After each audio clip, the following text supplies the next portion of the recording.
The Flying type. A type that has been around since the Pokemon series' inception, yet only 3 gym leaders have it as their predominant type. Initially, the Viridian City Gym was supposed to be a flying type gym too, hence the badge being a feather, but that was later changed of course to a ground type gym under Giovanni. A feather representing ground. Makes sense to me. We've already covered one of these 3 flying type trainers, Falkner, and today it's time to head to Gen 3 to find out about the second one. Winona, the flying type gym leader of Fort Tree City in the Hoenn region and the 6th gym leader that we're intended to face in our journey. Winona's official title is the bird user taking flight into the world, and she presides over the feather badge. Out of all the trainers in the main series games, Winona is perhaps one of the ones who embraces the type that she specializes in the most. I mean, yes, one could look at her outfit with the wings on the helmet and kind of discern that, but she's also incredibly passionate about flying type Pokemon overall, saying things like, "I have become one with bird Pokemon and I have soared the skies. Witness the elegant choreography of bird Pokemon and I." In fact, in Omega Ruby and Alpha Sapphire, after the player has become the champion, Winona is seen standing on top of one of the 4 transmission towers at the top of Mauville City, feeling the wind, so to speak, while citizens below comment as to how she could do something so reckless and dangerous. In Pokemon Masters, Winona tells a story about how her Pelipper actually helped her to get her first part-time job making deliveries, but she says it was never about the money, but rather she used to use the delivery process to find out everything she could about the Fort Tree Gym since she wanted to take it over one day in the midst of all the nature surrounding it. Ambition, devotion, grace, elegance, passion, and resilience. These are the character traits that Winona most embodies, and they make her a very strong trainer. But is she perhaps even more powerful than we remember? Using all of her appearances in the main series games, it's time to find out what Winona is really capable of. It's time to find out her true power.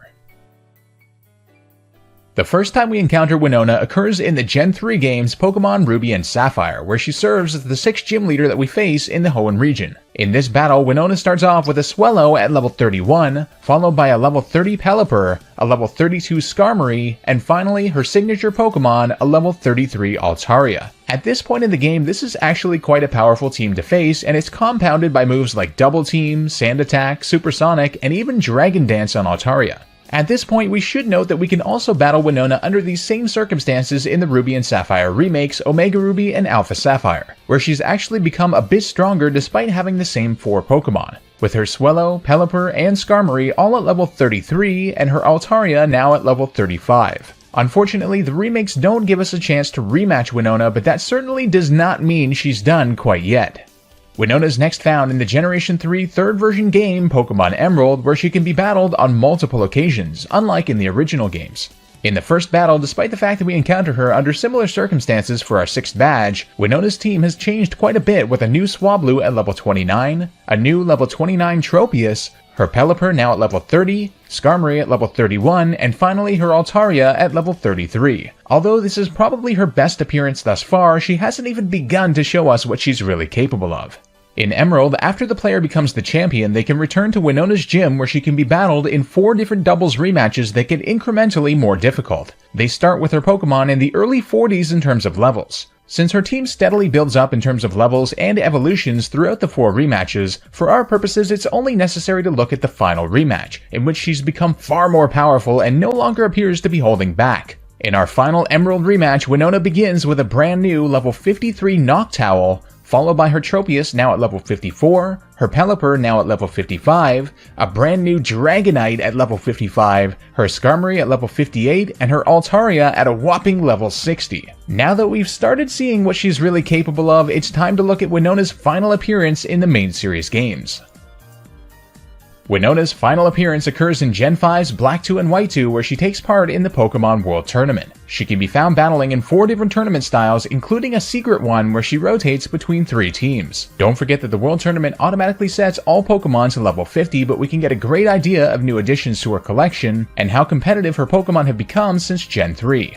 In the Hoenn Leaders Tournament, Winona starts with her signature Altaria, followed by her Pelipper, Swellow, Skarmory, Tropius, and a brand new Honchkrow as well, showing off some Gen 4 power. In the Type Expert and World Leaders Tournament, Winona has her Altaria, a brand new Sigilyph, her only Unova Pokemon, followed by a brand new Gyarados, her Skarmory, Tropius, and finally her Honchkrow. Now in 2012, there was a downloadable tournament through Nintendo Wi-Fi that was exclusive to Japanese and Korean games called Battle of the Legendary Pokémon, which features 4 trainers, one of whom is Winona. In this tournament, we only see one new Pokemon from her, but it is an absolute game changer when it comes to assessing her true power as a trainer. Winona starts with a brand new legendary Rayquaza, yes, a Rayquaza, followed by her Altaria and Tropius. Who knew after our gym battle with her that Winona had this up her sleeve? It's time for the moment we've all been waiting for. Using all of her appearances in the main series Pokemon games, let's construct Winona's best possible team.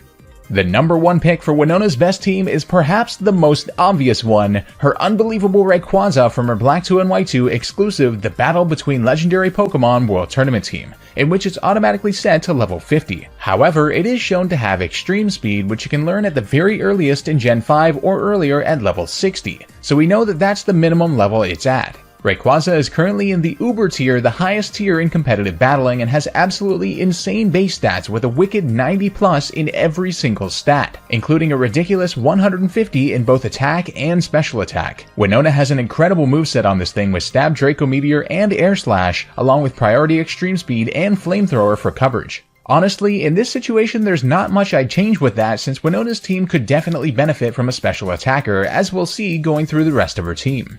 The second pick is going to go to Winona's beastly Dragonite from her Pokemon Emerald 4th rematch battle, in which it's at level 55.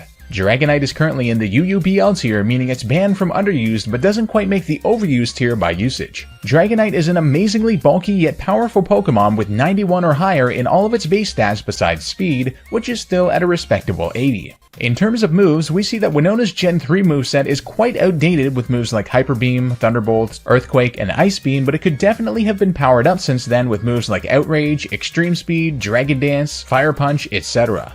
The third spot on Winona's best team is going to go to her Skarmory, also from her final Emerald rematch battle, in which it's at a solid level 58. Skarmory is currently in the upper overused or OU tier in competitive battling, the second highest tier, and is a fantastic physical wall with great typing and a whopping 140 in physical defense and a decent 80 in attack too. Winona has had an abundance of fantastic moves on her Skarmory, such as Stab, Brave Bird, and Steel Wing, along with utility moves like Roost to heal its health, Stealth Rock and Spikes as hazard moves, and Whirlwind to rack up damage on the opponent's Pokemon. With the Rocky Helmet item as well to damage opponents if they use a contact move, Skarmory forms a much needed defensive core for Winona's team, blocking common threats like Dragon and Ice types, especially with its Stealth Rock capabilities. And the fourth pick is going to go to Winona's Gyarados from her Black 2 and White 2 Type Expert and World Leaders World Tournament teams, in which it's automatically set to level 50. However, this is the biggest challenge Winona has ever faced, and all of the rest of her Pokemon in the World Tournament that we know the level of are at level 54+, so it's safe to assume her Gyarados is around there too. Gyarados is currently in the UUBL tier and is a really great Pokemon with all its base stats that it actually needs to use being between 79 and 125, which is pretty crazy. Winona's got some great moves on her Gyarados with Dragon Dance to power up its attack and speed, Stab Waterfall, Ice Fang for coverage, and Substitute as well, with other options being Earthquake and Stab Bounce for further coverage too.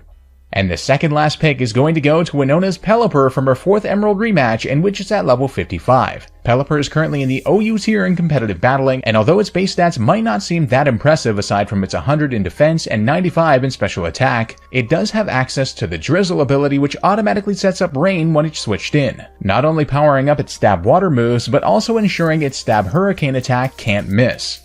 Although we've only seen Winona's Pelipper with Keen Eye, she could definitely use an ability capsule since Drizzle isn't a hidden ability. In Black 2 and White 2, we see Winona's Pelipper with great moves such as Tailwind to increase her team's speed, Ice Beam for coverage, Stab Scald with a chance to burn, and Stab 110 Power Hurricane with 100% accuracy in Rain and a chance to confuse. Pelipper adds a great specially offensive presence to the team, and her Gyarados can definitely also benefit from the Rain too.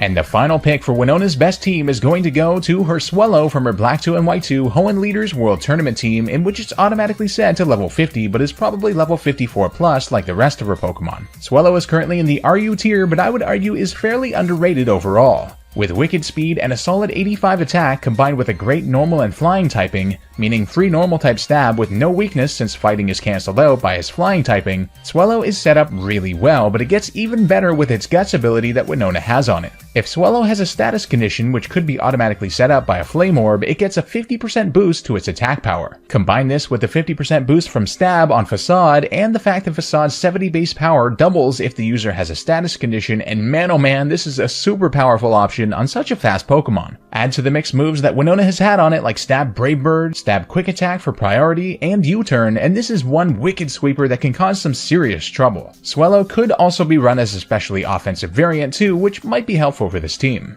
Although this is definitely Winona's best team, she does have a few other options that are worth mentioning. First is her signature Pokemon actually, her Altaria, which is at a high level 60 but is just straight up outclassed by both Rayquaza and Dragonite. If Winona were to one day get the Altarianite Megastone, that would be a different story, but until then it remains the #1 honorable mention.